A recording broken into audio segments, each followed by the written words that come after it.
दीपावली के 4 दिन पहले आने वाली इस एकादशी को लक्ष्मी जी के नाम पर रमा एकादशी कहा जाता है। इसे पुण्यदायिनी एकादशी के नाम से भी जाना जाता है। इसके प्रभाव से ब्रह्म हत्या जैसे महापाप भी दूर हो जाते हैं। यह बड़े बड़े पापों का नाश करने वाली है। इसका महात्म्य मैं तुमसे कहता हूँ, ध्यानपूर्वक सुनो। रमा एकादशी व्रत कथा।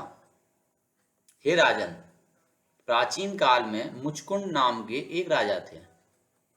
इनकी इंद्र के साथ मित्रता थी और साथ ही यम, कुबेर, वरुण और विभीषण से भी उनके मित्रता वाले संबंध थे। यह राजा बड़ा धर्मात्मा, विष्णु भक्त और न्याय के साथ राज करता था। उस राजा की एक कन्या थी जिसका नाम चंद्रभागा था। उस कन्या का विवाह चंद्रसेन के पुत्र शोभन के साथ हुआ था। एक समय वह शोभन ससुराल आया। उन्हीं दिनों जल्दी ही रमा एकादशी भी आने वाली थी।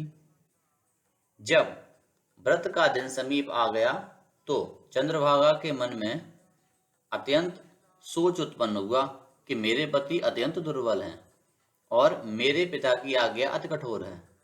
दसवीं को राजा ने ढोल बजवाकर सारे राज्य में यह घोषणा करवा दी कि एकादशी को भोजन नहीं करना चाहिए। ढोल की घोषणा सुनते ही शोभन को अत्यंत चिंता हुई और अपनी पत्नी से कहा, हे प्रिय, अब क्या करना चाहिए? मैं किसी प्रकार भी भूख सहन नहीं कर सकता हूँ। ऐसा उपाय बतलाओ कि जिससे मेरे प्राण बच सकें, अन्यथा मेरे प्राण अवश्य चले जाएंगे। चंद्रभागा कहने लगी कि हे स्वामी, मेरे पिता के राज्य में एकादशी के दिन कोई भी भोजन नहीं करता। जहां तक हाथी, घोड़ा, ऊंट, बिल्ली, गौ आदि भी तृण, अन्न, जल आदि ग्रहण नहीं कर सकते, फिर मनुष्य का तो कहना ही क्या है। यदि आप भोजन करना चाहते हैं तो किसी दूसरे स्थान पर चले जाइए, क्योंकि यदि आप यहीं रहना चाहते हैं तो आपको व्रत अवश्य करना पड़ेगा। ऐसा सुनकर शोभन कहने लगा कि हे प्रिय, मैं अवश्य व्रत करूंगा। जो भाग्य में होगा वह देखा जाएगा। इस प्रकार से विचार कर शोभन ने व्रत रख लिया और वह भूख व प्यास से पीड़ित होने लगा। जब सूर्य नारायण अस्त हो गए और रात्रि को जागरण का समय आया तो वैष्णवों को अत्यंत हर्ष देने वाला था, परंतु शोभन के लिए अत्यंत दुखदायी हुआ। प्रातःकाल होते शोभन के प्राण निकल गए।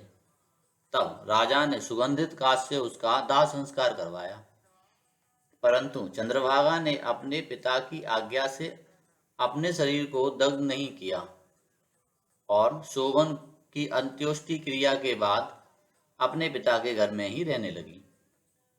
रमा एकादशी के प्रभाव से शोभन को मंदराचल पर्वत पर धन धान्य से युक्त तथा शत्रुओं से रहित एक सुंदर देवपुर प्राप्त हुआ।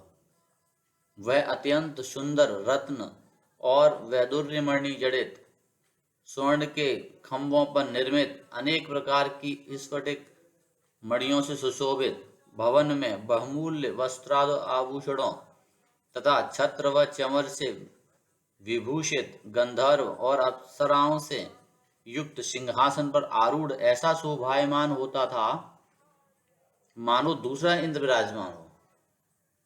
एक दिन मुचकुंद नगर में रहने वाले एक सोम शर्मा नामक ब्राह्मण तीर्थ यात्रा करता हुआ घूमता घूमता उधर जा निकला और उसने शोभन को पहचान लिया कि यह तो राजा का जमाई शोभन है। उसके निकट गया।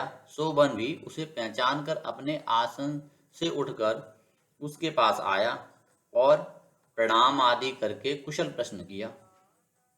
ब्राह्मण ने कहा कि राजा मुचकुंद और आपकी पत्नी कुशल से हैं।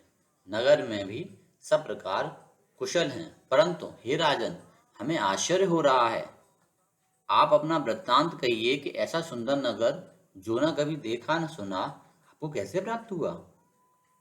तब शोभन बोला कि कार्तिक कृष्ण की रमा एकादशी का व्रत करने से मुझे यह नगर प्राप्त हुआ है, परंतु यह अस्थिर है।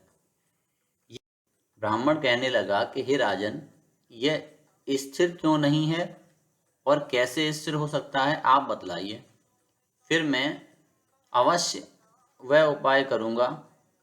मेरी इस बात को आप मिथ्या न समझिए। सोमन ने कहा कि मैंने इस व्रत को श्रद्धा रहित होकर किया है, अतः यह सब कुछ अस्थिर है। यदि आप मुचकुंद की कन्या चंद्रभागा को यह सब वृत्तांत कहें तो यह स्थिर हो सकता है।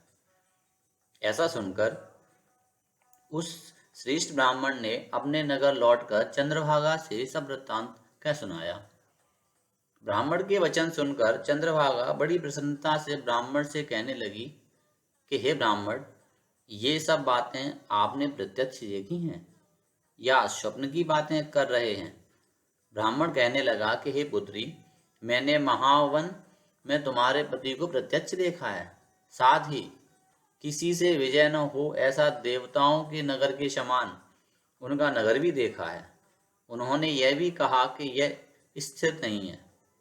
किस प्रकार वह स्थिर रह सके सो उपाय करना चाहिए। चंद्रभागा कहने लगी, हे विप्र, तुम मुझे वहां ले चलो। मुझे पति देव के दर्शन की तीव्र लालसा है। मैं अपने किए हुए पुण्य से उस नगर को स्थिर बना दूंगी। आप ऐसा कार्य कीजिए जिससे उनका हमारा संयोग हो, क्योंकि वियोगी को मिला देना महान पुण्य है। सोम शर्मा यह बात सुनकर चंद्रभागा को लेकर मंदराचल पर्वत के समीप वामदेव ऋषि के आश्रम पर गया। वामदेव जी ने सारी बात सुनकर वेद मंत्रों के उच्चारण से चंद्रभागा का अभिषेक किया।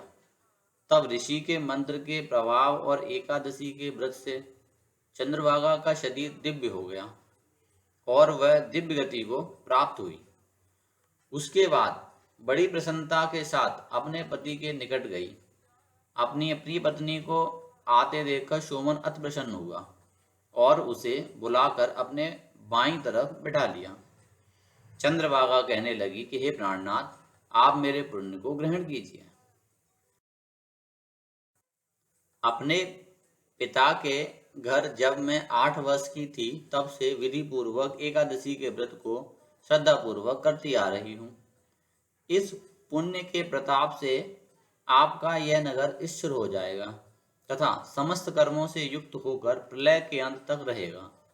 इस प्रकार चंद्रभागा ने दिव्य आभूषणों और वस्त्रों से सुसज्जित होकर अपने पति के साथ आनंद पूर्वक रहने लगी। हे राजन, यह मैंने रमा एकादशी का महात्म कहा है।